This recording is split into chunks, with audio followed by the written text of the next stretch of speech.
Eh bien, je suis très heureux de recevoir l'illustre Jean-Dominique Michel. Tout le monde me disait « Ah, Jean-Dominique Michel, il faut le recevoir ». Donc je le reçois très volontiers aujourd'hui. Et c'est l'occasion de lui poser quelques questions. Merci Jean-Dominique d'être venu de votre Suisse natale. Merci Eric de me recevoir. Et c'est l'occasion d'évoquer un parcours bien entendu extrêmement important dans la résistance, puisqu'au fond vous êtes le neutre de service, si j'ose dire. Vous n'êtes pas pris dans les querelles de la résistance. Vous êtes, reprécisons-le quand même à la base, anthropologue, spécialiste du chamanisme, qui est une discipline tout à fait particulière mais qui moi me passionne. Et à l'automne 2020, l'été 2020, vous êtes devenu une figure de la résistance. Et je voulais qu'on en parle parce que dans la pratique, il s'est passé quoi en mars 2020 en Europe? Expliquez-nous ce qui s'est passé. Oui, très volontiers. Alors peut-être juste en précisant que je ne suis pas un spécialiste du chamanisme, je suis un spécialiste de la santé. Et dans le cadre de cet intérêt pour la santé, j'ai intégré bien sûr la question du chamanisme qui est fondamentale en anthropologie. D'ailleurs, de manière amusante, des fâcheux ont dit « Ah, il s'est intéressé au chamanisme, donc il n'est pas sérieux », alors que tous les anthropologues au monde s'intéressent au chamanisme, a fortiori dans le domaine de la santé.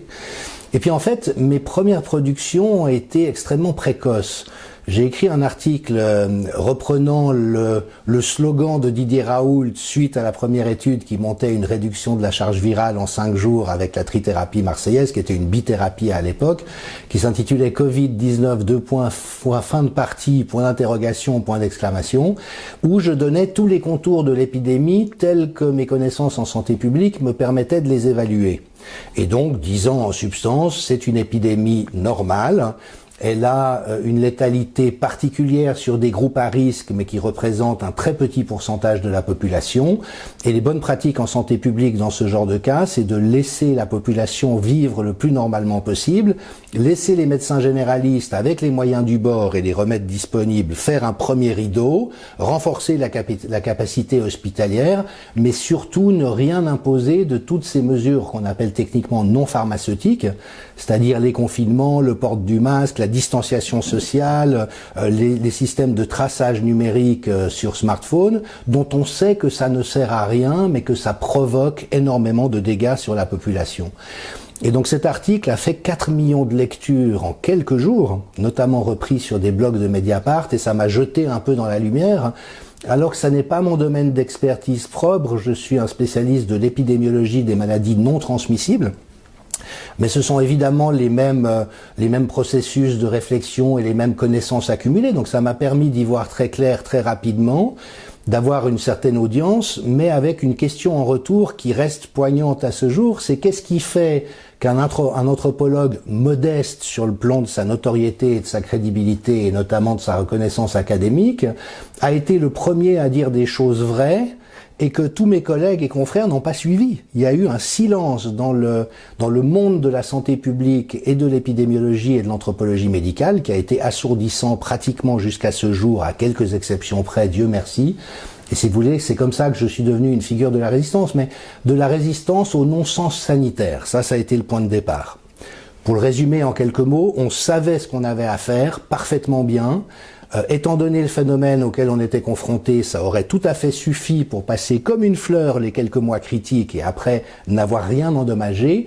Alors que ce qu'on observe aujourd'hui, c'est que ces mesures qu'on savait inefficaces, qui ont été inefficaces et dont on peut valider aujourd'hui qu'elles ont été inefficaces, ont causé des destructions majeures, a fortiori sur le tissu économique et social. Et j'avais prédit le fait qu'il y aurait des dizaines de milliers de faillites de PME, et que si on voulait détruire les forces vives d'un pays, on ne s'y prendrait pas autrement. Ce qui n'était quand même pas a priori la finalité première d'une politique sanitaire. Donc ça a été, si vous voulez, le point de départ de mon opposition, qui était vraiment technique et sanitaire. Et puis après, j'ai vu émerger d'autres motifs qui progressivement m'ont conduit dans le sens d'une opposition ou d'une dissidence beaucoup plus politique ou civilisationnelle, j'ai envie de dire, parce que dès lors qu'on surmonte la première impression que tout ceci a pu se produire par erreur, parce que c'est des gens maladroits ou un peu incompétents à la tête de l'État, ce qu'on s'est tous dit dans un premier temps, eh ben on est obligé malheureusement d'envisager et même de constater qu'il y a un agenda précis qui est mis en œuvre, que ça a été une stratégie du choc comme l'appelle Naomi Klein, mais la succession de répétitions d'erreurs et d'amplification des erreurs dans une direction qui par ailleurs avait été totalement annoncé, par exemple, par Jacques Attali, par Klaus Schwab du Forum économique mondial ou Bill Gates. Vous voyez, ils disent ouvertement les choses, la réalité suit, alors même que c'est surtout pas ce qu'il faudrait faire par rapport aux problèmes invoqués. Donc aujourd'hui, effectivement, je me sens dans une résistance beaucoup plus large. Alors, concrètement, dans cet agenda, il y a quoi ? Alors, c'est un point de questionnement, j'ai envie de dire. Pendant très longtemps, j'ai été très réticent quant aux questions de dire... Alors, comment dirais-je ? Vous savez qu'on s'est tous fait taxer de complotisme, et évidemment que c'est à mourir de rire. Parce que la corruption, aujourd'hui, est généralisée dans le domaine de la santé. Et qu'est-ce que la corruption, si ce n'est des conspirations et des complots ? Donc, voilà, il y avait quelque chose d'amusant, si ce n'est que malheureusement que ça a eu une portée par rapport à l'opinion publique. C'était une manière de braquer l'opinion qui était paniquée contre des ennemis. Et vous aurez observé qu'on nous a associés même au virus. Donc au fond, on est les complices du virus qui contribuons à mettre... Voilà, nous sommes le virus. Et ça, évidemment, que c'est extraordinairement efficace en termes d'ingénierie sociale. Maintenant, il y a des conspirations chroniques dans le domaine de la santé, et notamment avec ce phénomène qui a été identifié de longue date, que les politiques de santé ne servent plus l'intérêt de la population, mais des intérêts économiques particuliers, qui ont infiltré toutes les instances de décision. Et c'est pas moi qui le dis, c'est la Chambre des communes britannique, c'est le Sénat français, c'est l'ONU, c'est la Commission européenne, c'est les revues médicales, pour dire que les dés sont pipés et que la priorité d'une réponse sanitaire est de faire fructifier de manière honteuse et au mépris des besoins de la population, les intérêts d'une industrie qui est devenue hors de contrôle. Donc ça, on le sait. Et en ce qui me concerne, dans un premier temps, ça a presque été une hypothèse suffisante. Alors il y avait des gens qui me disaient, oui, mais il doit y avoir un plan, parce qu'on voit que les élites, le gouvernement mondial... Alors j'écoutais ça d'une oreille ouverte, parce que c'est important pour moi de ne me fermer à aucune hypothèse. Mais comme je ne suis pas dans mon cœur de métier et de compréhension, vous voyez, j'étais un peu de réticence. Mais l'hypothèse de la corruption, elle est suffisante. Et puis aujourd'hui, je suis obligé d'aller plus loin, et notamment à la faveur d'une révélation, alors de nouveau, qui était constatable depuis le début, mais j'ai été le premier à publier en français un article américain, je crois que c'était en juillet 2021, qui au fond s'est posé la bonne question, puisque tous les gouvernements et l'OMS savaient que faire face à une pandémie. Et je rappelle, en 2006, l'OMS rappelle, toutes ces mesures non pharmaceutiques sont inefficaces et dangereuses, il ne faut surtout pas les utiliser. Quelles mesures non pharmaceutiques ? C'est le confinement, la distanciation sociale, le port du masque, les systèmes de traçage, les fermetures de frontières et les passes sanitaires ou vaccinaux. C'est quand même extraordinaire. Tout ça, on sait que ça sert à rien et qu'il faut surtout pas le faire. C'est dit, renommé en 2006, c'est rappelé dans tous les plans pandémie, et en 2019, l'OMS le rappelle à nouveau. Et donc, qu'est-ce qui fait qu'en février 2020, l'OMS jette tout ça aux orties et dit non, il faut qu'on applique toutes ces mesures qu'on sait être inefficaces et dangereuses. Et en fait, on peut retracer historiquement un changement qui a circulé par deux voies principales. La première, c'est l'OMS elle-même.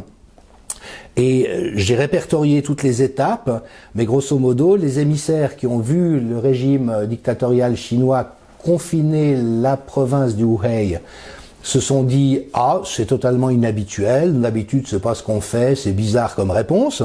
15 jours plus tard, ils disent « Ah non, mais finalement c'est bien, parce que ça a quand même coupé l'épidémie ». Et encore 15 jours plus tard, ils disent « C'est ce qui doit être appliqué dans le monde entier ». Alors même que ça piétine tout ce qu'on sait, et qu'une épidémie, de toute manière, elle passe en quelques semaines. Et puis l'autre voie, donc à partir de ce moment-là, l'OMS a commencé à militer pour ces mesures absurdes et totalement attentatoires aux droits et libertés fondamentales, privées et publiques, mais aussi à la santé publique. Parce que ce dont on est en train d'avoir la confirmation aujourd'hui, c'est que ça a fait flamber les problèmes de santé de manière générique, sans bénéfice sur le Covid, ce qui est quand même pas exactement le résultat qu'on souhaiterait obtenir. Et l'autre voie, le docteur Anthony Fauci, qui a été le maître d'œuvre de la réponse sanitaire américaine, qui est le centre de la corruption institutionnelle aux États-Unis, vient de révéler sous serment dans l'audition de 7 heures qu'il a subie face au procureur de la Louisiane et du Missouri, qu'en fait son adjoint était allé en Chine en février 2020, avait trouvé très bien ce que faisait la dictature chinoise et avait décidé d'implémenter ce modèle aux États-Unis, de nouveau à l'encontre de tout ce qu'on savait devoir faire. Donc qu'observe-t-on aujourd'hui? C'est que depuis le début, c'est la Chine qui teste des réponses inhumaines, attentatoires à la dignité et aux droits, contre-productives sur le plan sanitaire, inacceptables sur le plan des valeurs et de ce qui fonde la civilisation, et que désormais, il y a un certain nombre d'influenceurs majeurs en Occident qui ont le pouvoir de déterminer les politiques, qui disent c'est exactement ça qu'il faut implémenter chez nous. Et si on observe l'architecture objective de ces relais, c'est l'OMS d'un côté, mais dont on sait qu'elle est lourdement noyautée par les intérêts privés, et notamment les fondations de Bill et Melinda Gates et la fondation Rockefeller. Ronnie Broman, ancien président de Médecins sans frontières, a dit récemment la corruption de l'OMS aujourd'hui est monstrueuse entre la Chine, les fondations privées et les laboratoires pharmaceutiques. Donc, voilà. Et notamment les fondations Gates. Une enquête récente des médias Politico et Die Welt, qui sont pratiquement les seuls à avoir osé enquêter sur ces réalités, sont arrivés à la conclusion que ce sont les 4 ou 5 fondations de Bill Gates qui ont déterminé la réponse sanitaire de l'Occident à la pandémie par le truchement de cabinets de conseil comme McKinsey en français ou McKinsey en anglais, on prononce des deux manières, qui ont conseillé tous les gouvernements de la même manière, tout en étant engagés par Pfizer et en étant extrêmement proches de Bill Gates. Et Politico et Die Welt ont posé la question, est-il normal qu'un informaticien phobique et névrosé c'est pas gentil pour Bill Gates, puisse décider de la réponse sanitaire des États, alors que c'est pas son métier, c'est pas son mandat, et l'article conclut que cela a été fait sans surveillance pertinente des États.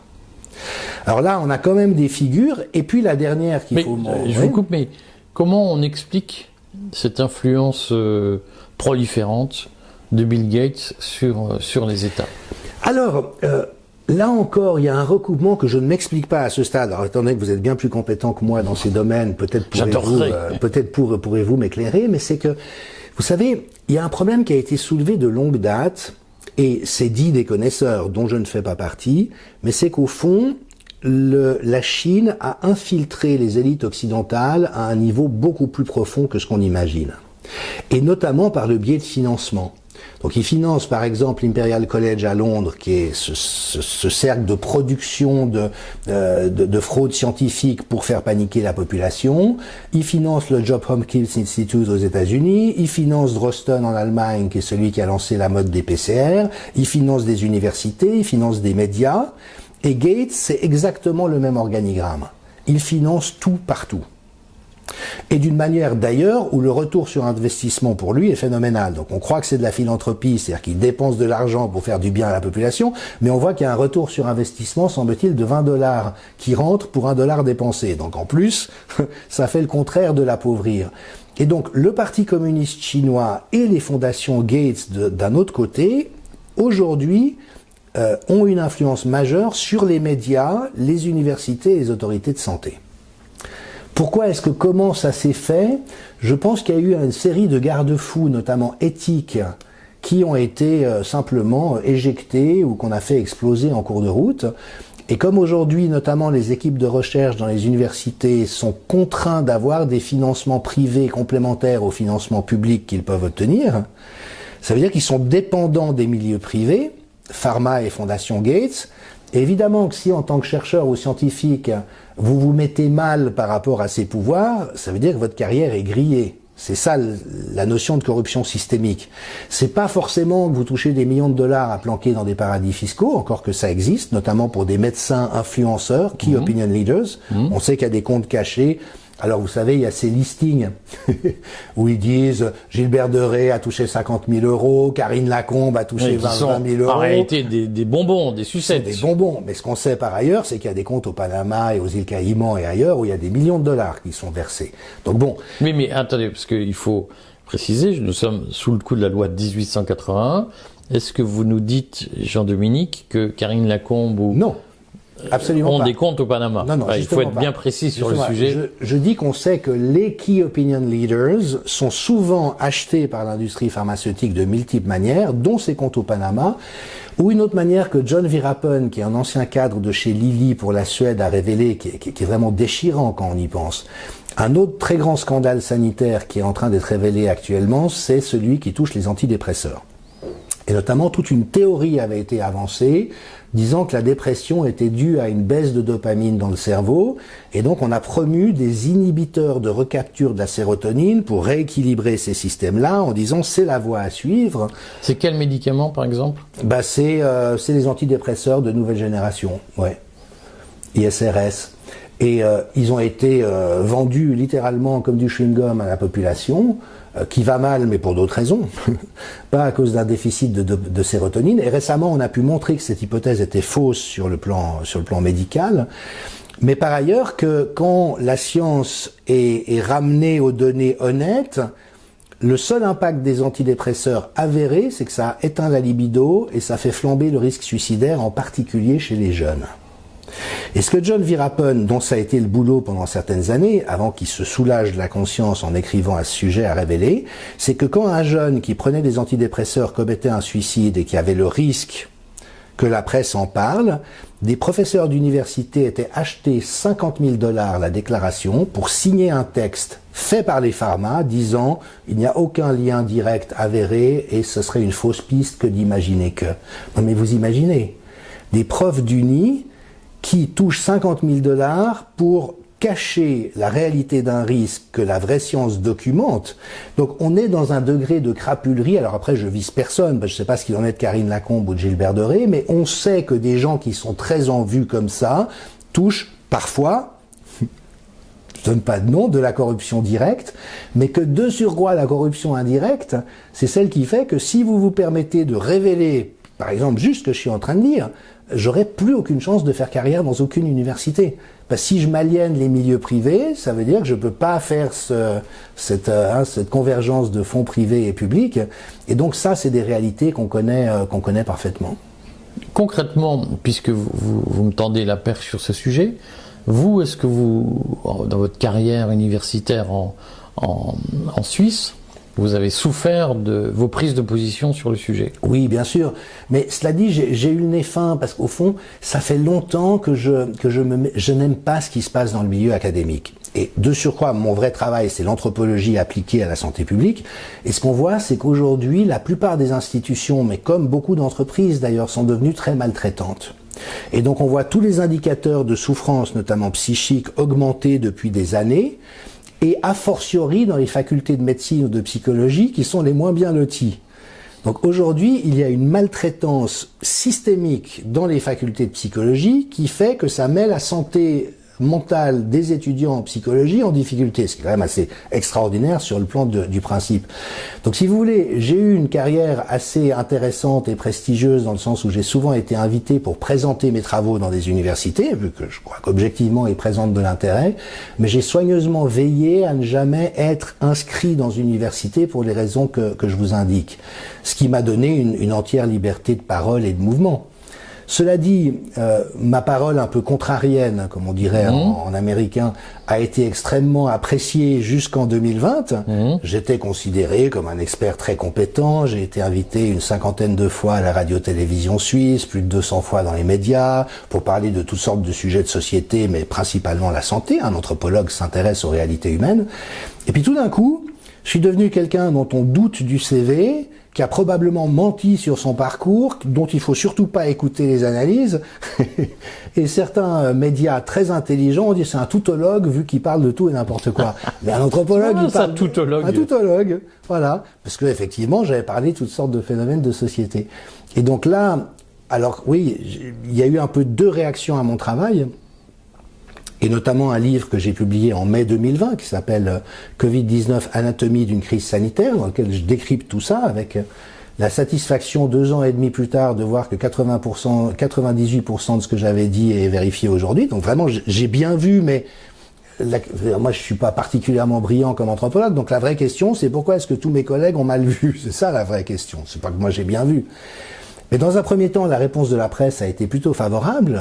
Dans le registre, il dit des choses vraiment intéressantes, il prend le contre-pied de ce que tout le monde pense, mais c'est documenté, ça vaut la peine de s'y intéresser.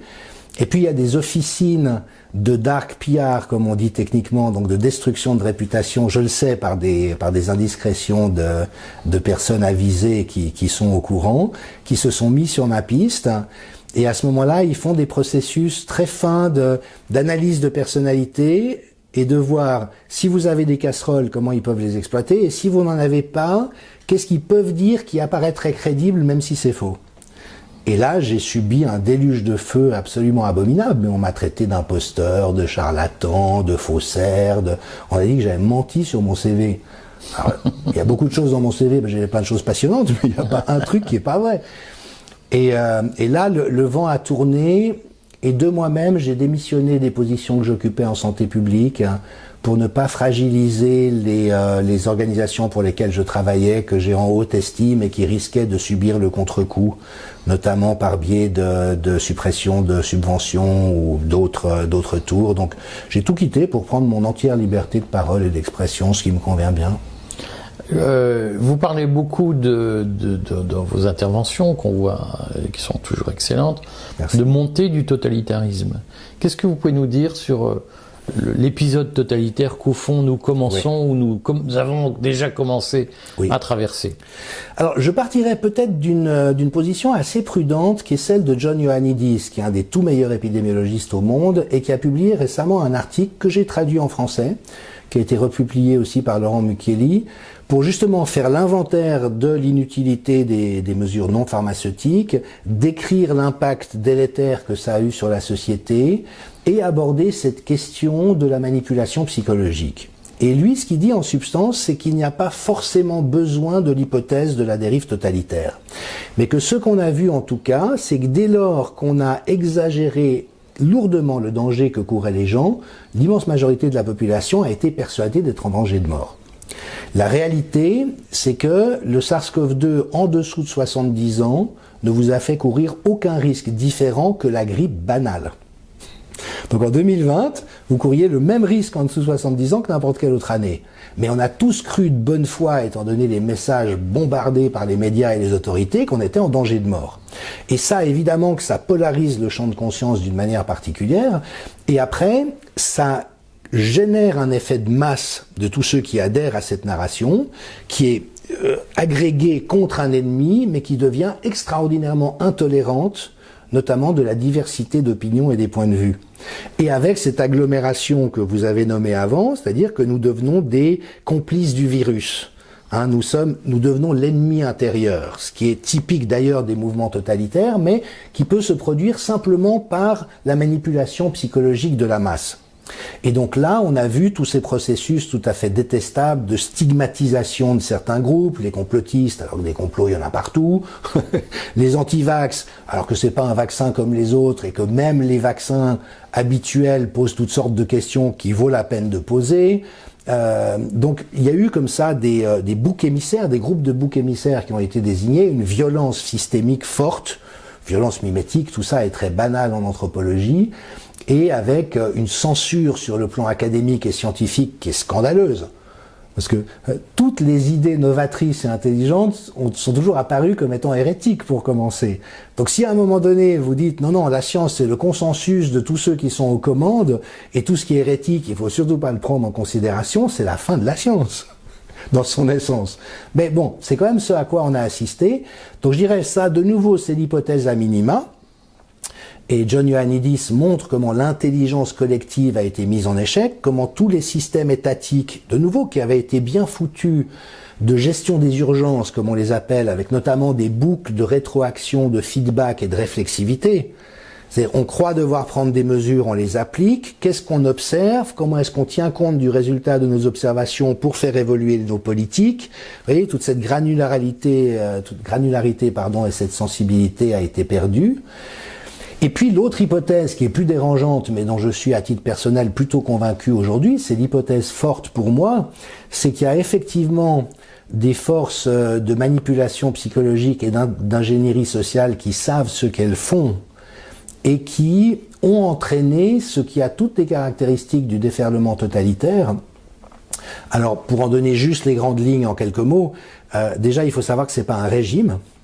Une dictature ou une tyrannie, c'est des régimes politiques, et notamment la dictature, c'est quand on suspend la répartition normale des pouvoirs entre les trois pouvoirs pour les concentrer dans les mains de l'exécutif. Conseil défense secret de l'Élysée, on est quand même un peu dans ce registre-là. Donc pour moi, on a été dans une dictature sanitaire au sens littéral du terme. Mais le totalitarisme, c'est pas un régime, c'est un système. Et c'est un système qui vise à transformer la population dans sa diversité en une masse homogène, qui pense la même chose, qui est polarisée dans la même direction, et qui s'attaque impitoyablement aux décidants, avec comme particularité complémentaire que ce sont des systèmes délirants. C'est-à-dire qu'ils ne tiennent plus compte de la réalité. Ils sont psychopathologiques. Alors, peut-être pour prendre un peu de recul, Solzhenitsyn en donne un très bel exemple, hélas, dans l'archipel du Goulag, où il expliquait que la planification agricole stalinienne était tellement mal foutue qu'il y avait régulièrement des mauvaises récoltes, mais comme la planification agricole stalinienne ne pouvait pas être mal foutue, il fallait trouver une autre raison, et c'était les saboteurs anti-révolutionnaires qui étaient coupables. Et donc, les chefs d'exploitation des régions où il y avait des mauvaises productions se faisaient éjecter en camp de travail à chaque fois qu'il y avait une mauvaise récolte. On en nommait d'autres à la place parce que le système ne pouvait pas tenir compte de la réalité.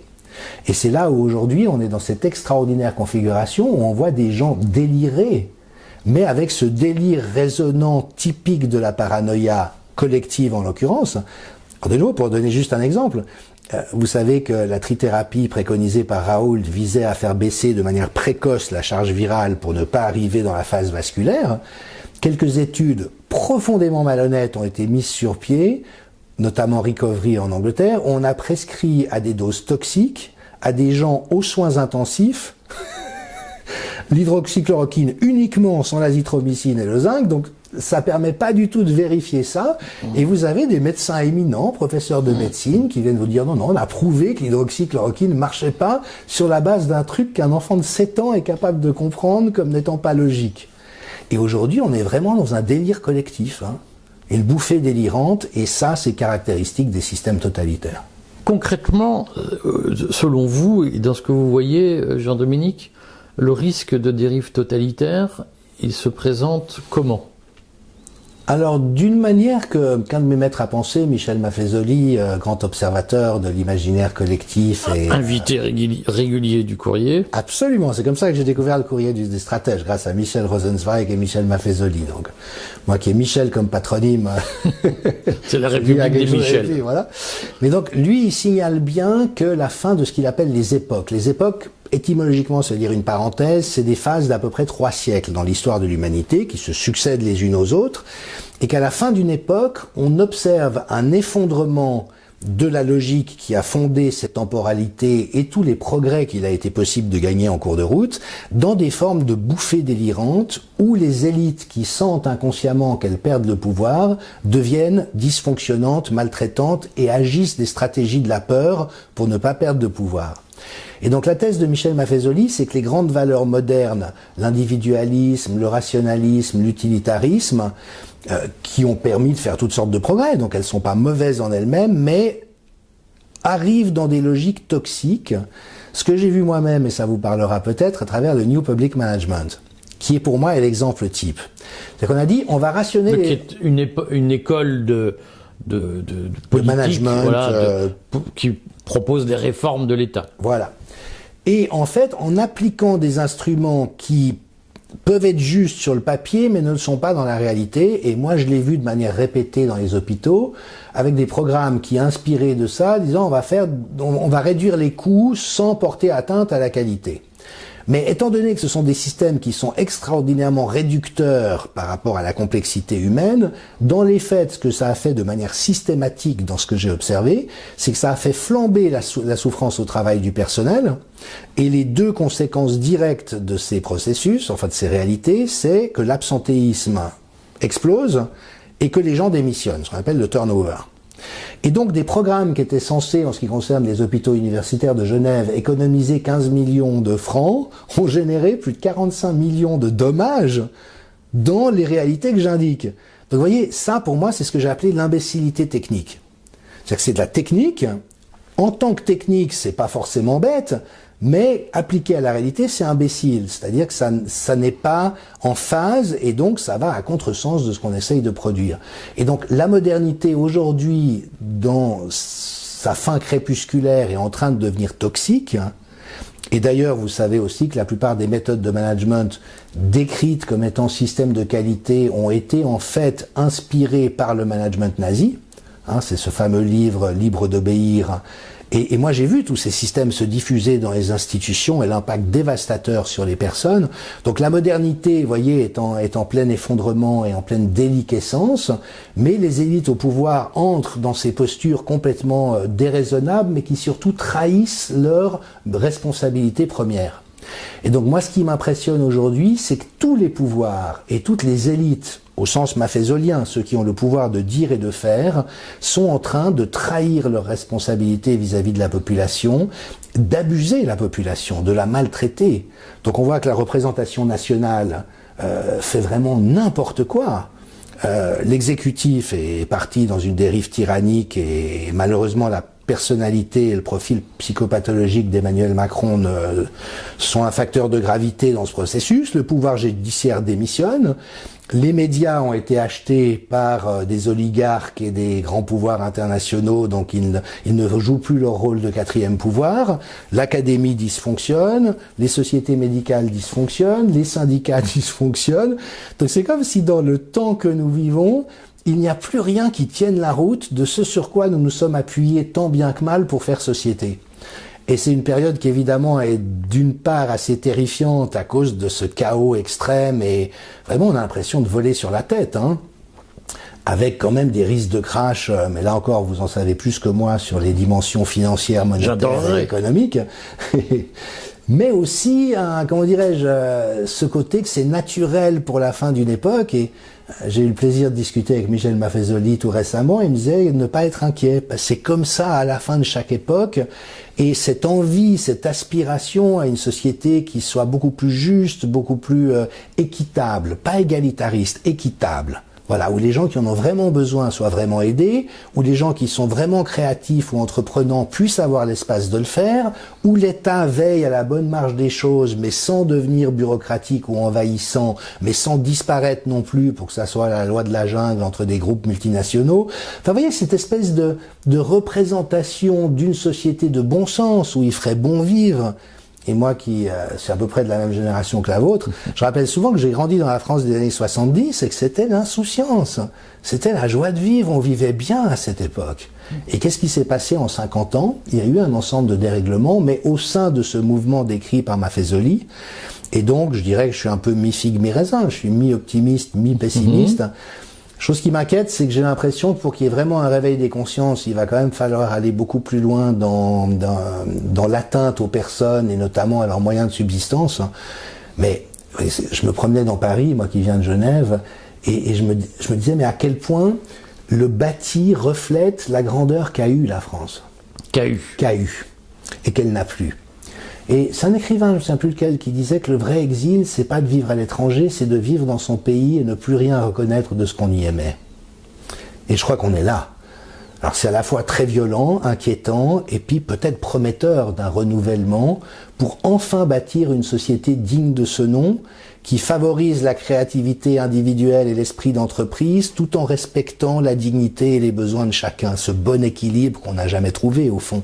Ou peut-être sous De Gaulle, qui quand même disait des choses intéressantes autour de ça, sur la gauche et la droite. Alors il y avait un côté un peu démagogique, mais j'ai l'impression qu'il y avait quand même une représentation d'une famille nationale, au sein de laquelle chacun avait sa place, où il fallait gérer des équilibres, mais veiller à ne pas laisser s'instaurer des déséquilibres trop criants. Est-ce que la Suisse peut être un modèle de reconstruction? Elle aurait pu être, Eric, mais la Suisse n'est plus la Suisse depuis quelques années. Et malheureusement, les 7 sages, comme on les appelle, mais qui se transforment de plus en plus en 7 nains de jardin, donc ce gouvernement collégial, aujourd'hui est totalement asservi à l'OTAN. Donc on a bazardé notre neutralité, mais comme ça, du jour au lendemain, en adoptant des sanctions encore plus fortes que l'Union européenne. Il faut le faire quand même contre la Russie, et en prenant position unilatérale pour l'Ukraine. Moi, je le dis, je suis neutre dans cette affaire. C'est toujours les populations qui meurent quand les chefs d'État décident de faire la guerre. Mais attribuer uniquement à la Russie la responsabilité de ce conflit, c'est complètement absurde et injuste. C'est révoltant même. Il y a tout un historique et où les défaillances européennes dans leur rôle d'arbitre ont été gravissimes. Donc il faut vraiment mettre les choses à plat. Donc la Suisse a bazardé sa neutralité, et maintenant on voit alors le ministre de la Santé et de l'Intérieur qui tombe dans les bras de Klaus Schwab à la première occasion, dont le projet de société, là encore vous en avez parlé beaucoup mieux que moi, est profondément délirant, malsain, inhumain, d'une toxicité épouvantable. Et donc aujourd'hui, la classe politique entière en Suisse, y compris, à part le parti nationaliste, Union démocratique du centre, qui est un peu votre Front National, mais avec des racines agrariennes beaucoup plus lointaines, donc c'est une droite conservatrice, patriotique, qui pour moi, en tant que progressiste, pendant longtemps, a été un peu le repoussoir, mais qui aujourd'hui a défendu les positions les plus raisonnables. Et donc on se retrouve aussi dans cet effondrement du centre. Pasolini l'avait dit, vous savez, moi j'ai fait une courte carrière politique chez les Verts, parce qu'à l'époque ça paraissait être un bon projet, puis il y avait cette ambition de dépasser le débat droite-gauche, pour vraiment réfléchir intelligemment la complexité des choses. Mais je m'aperçois avec horreur qu'aujourd'hui les plus fascistes de tous les partis, c'est les socialistes et les Verts. Les socialistes sont les seuls à avoir imaginé imposer une obligation à la population entière pour un produit expérimental. C'est monstrueux. Et donc on voit cet effondrement du centre qui est devenu fasciste, et du coup c'est les extrêmes qui sont raisonnables, ce qui est exactement le contraire de la configuration politique habituelle. Mais ce qui donnerait raison à Pasolini, qui avant sa mort avait prophétisé « le prochain fascisme sera antifasciste ». Et aujourd'hui c'est cette bien-pensante écolo, bourgeoise, centre-gauche, centre-droite, qui est en train de se laisser aller à adhérer à un projet de société, si on ose appeler ça comme ça, qui est juste monstrueux, mais totalement enivré du fait que c'est la tyrannie, le camp du bien, et donc qu'ils peuvent se permettre toutes les tyrannies. Donc la Suisse, malheureusement, n'est plus un modèle, mais à l'origine, elle l'était. C'était vraiment, vous savez qu'historiquement la Suisse s'est créée en réaction contre le Saint-Empire romain germanique. C'est pas des juges romains ou germaniques qui vont venir juger nos réalités, c'est nous, paysans de montagne. Et donc ces coriaces communautés de montagne ont foutu des trempes aux armées de l'empereur et gagné leur dignité. Guillaume Tell a refusé de se mettre à genoux devant le chapeau du bailli en disant « je ne me mets à genoux que devant Dieu ». Vous voyez, c'est ces valeurs-là. Et moi, je rêverais, une vraie Europe digne de ce nom ressemblerait à ça. Vous savez, j'ai fait partie d'associations européennes où il y avait des délégués de tous les pays. Mais rien n'est plus génial que quand les Belges sont des Belges, les Italiens des Italiens, des Espagnols des Espagnols, des Suisses des Suisses, des Français des Français. C'est là où on s'éclate. Quand tout est uniformisé à la même aune, standardisé, c'est l'horreur absolue. Donc c'est contre ça qu'il faut résister. Peut-être que le modèle suisse originel, qui a quand même très bien marché pendant plus de 7 siècles, pourrait fournir une base pour finalement cette articulation entre le local et le global. Et finalement, dans la démocratie suisse telle qu'elle s'est constituée avec son système fédéral, il y a le principe de subsidiarité, c'est-à-dire ne doivent être délégués aux échelons supérieurs que ce que seuls les échelons supérieurs peuvent gérer. Donc par exemple en Suisse, on a 26 cantons et demi-cantons, on a 26 lois sur la santé. Il n'y en a pas une nationale. Parce qu'il n'est pas dit que l'État gère mieux les questions de santé que les cantons. Et donc, vous voyez, le fait de ramener le plus de responsabilités possible aux communes, aux territoires, aux régions, garder l'échelon national. La fameuse subsidiarité. Voilà. Ben merci Jean-Dominique. Je sais que vous devez rentrer en Suisse, donc je vais vous y aller. À bientôt, j'espère. Merci beaucoup, Eric. Ce sera peut-être l'occasion pour le courrier de se déplacer à Genève pour avoir de plus amples explications de votre part. Avec joie. Merci beaucoup.